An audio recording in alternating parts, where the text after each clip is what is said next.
Last লেসনে আমরা দেখেছি কিভাবে টেক্সটের বিভিন্ন প্রপার্টি নিয়ে আমরা কাজ করব, ওই প্রপার্টিগুলো। সো চলুন আজকে আমরা আরও কিছু প্রপার্টি সম্পর্কে জানি। আমি একটা পি ট্যাগের মধ্যে কিছু টেক্সট নিচ্ছি, লরেম ইপসাম টেক্সট নিলাম। হ্যাঁ, এখন আমি এই পি এর মধ্যে যদি আমি এই পিকে এখানে সিলেক্ট করলাম এবং পি এর আমি সাপোজ উইথ দিলাম হচ্ছে 200 পিক্সেল। অ্যান্ড যদি আমি একটু আউটপুটটা দেখি, আমার কোনো টেক্সট এখানে এটা সেভ দেওয়া হয়নি, তাই আসেনি। ওকে, সো আমি 200 পিক্সেল দেওয়াতে এরকমভাবে আমার কন্টেন্ট আসছে। এখন আমি এখানে যদি একটা ক্লাস ডিফাইন করি, class dot A. Okay, so আমি এটা দিলাম হচ্ছে সব পি ট্যাগের উইথ হচ্ছে 200 পিক্সেল। আর আমি যদি এখানে পি ডট এ দিই, তাহলে শুধু এই এ ক্লাসের জন্য সে নেবে হচ্ছে 200 পিক্সেল। সো আমি এটা কপি পেস্ট করি, সাপোজ এটা রাখলাম হচ্ছে বি, অ্যান্ড লাস্টে যেটা আছে এটা রাখলাম হচ্ছে সি। ওকে, আর এটা আমি হচ্ছে করে দিলাম 300 পিক্সেল। তারপরে হচ্ছে আমি বর্ডার দিলাম হচ্ছে 1 পিক্সেল সলিড #444। এখন আমি যদি আমার আউটপুটটা একটু দেখি, সো আমার আউটপুটটা আসছে এরকম। সো এই যে আমার এখানে বাই ডিফল্টভাবে লেটার লেখাগুলো নিচে আসতেছে, এটা কিভাবে আসতেছে এটা একটু বুঝি। এই যে আমার লেখাগুলো এখানে মানে যখন এই এলিমেন্টের উইথ পাচ্ছে না, তখন সে কী করতেছে, নিচে চলে আসছে। মানে এতটুকু পর্যন্ত তার স্পেস পেয়েছে, দেন হচ্ছে কি আমার উইথ তো এতটুকু ডিফাইন করা, দেন হচ্ছে তারপর কন্টেন্ট বা টেক্সট অটোমেটিক নিচে থেকে আসে।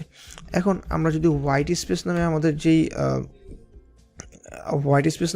যেই প্রপার্টি রয়েছে, এটাতে যদি আমি নর্মাল দেই ভ্যালু, তাহলে হচ্ছে এখন যেভাবে কাজ করতেছে এটা বাই ডিফল্টভাবে এইভাবেই কাজ করবে। কিন্তু আমি যদি এটার ভ্যালু চেঞ্জ করে দিই হচ্ছে নাও রেপ, হ্যাঁ, নাও রেপের মধ্যে যখন আমি দিব, তখন সে কী করবে, এটা এই ফুল উইথ জুড়ে যেটা তার ইমিডিয়েট প্যারেন্ট ছিল তারটাই নিবে, এবং সে বাকিটা এখানে এরকমভাবে আমার এই ডিভের বা এলিমেন্টের অ্যাকচুয়ালি বাইরে চলে আসবে। ডিভ না, অ্যাকচুয়ালি এই এলিমেন্টের বাইরে চলে আসবে। সো এখানে একটা কাজ আমি করতে পারি, সাপোজ এই হোয়াইট স্পেসের আমার বাহিরে যেটা আসবে, অর্থাৎ হোয়াইট স্পেসের বাহিরে কোনো কন্টেন্ট আসলে ওইটা আমরা করে দিব ওভারফ্লো হিডেন। কিন্তু ওভারফ্লো হিডেন করলে এখন আমরা দেখি এই যে এরকম আসছে, কিন্তু এরকম হলে ভালো দেখায় যে এখানে ডট ডট রয়েছে, এরকম যে আমার আরও অনেক টেক্সট আছে রিড মোর বা এরকম কিছু টাইপের হলে। সো এরকম একটা টেক্সটের পরে ডট ডট দিলে এটাকে আরও বেটার মনে হয়। সো ওইটার জন্য আমি করতে পারি টেক্সট ওভারফ্লো অ্যালিপস। এই অ্যালিপসিসের কাজ হচ্ছে ডট ডট ডট শো করানো। এই যে অ্যালিপসিসের কাজ হচ্ছে কি, এই ডট ডট ডট শো করানো। ওকে, সো আমি হোয়াইট স্পেস এবং ওভারফ্লো এই দুইটার সাথে যখন টেক্সট ওভারফ্লো অ্যালিপসিস করব, তখন আমরা এরকম কাজ করতে পারবো। এরকম ডট ডট দিয়ে শো করানো, বা হচ্ছে এই দুটুকের মধ্যে আমার ফার্স্ট কন্টেন্টটুকু শো করানো। সো এখন আমরা যে কাজটা করতে পারি, আমাদের এই নাওরেপ ছাড়াও আমাদের আরও একটা ভ্যালু রয়েছে, যেটা হচ্ছে প্রি।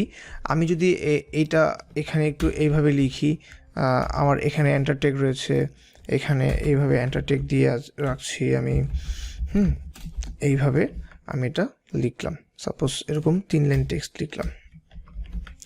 এখন আমি আমার আউটপুটটা যদি একটু দেখি, আমার ডিফল্ট ব্রাউজারে এই যে এরকমভাবে আছে।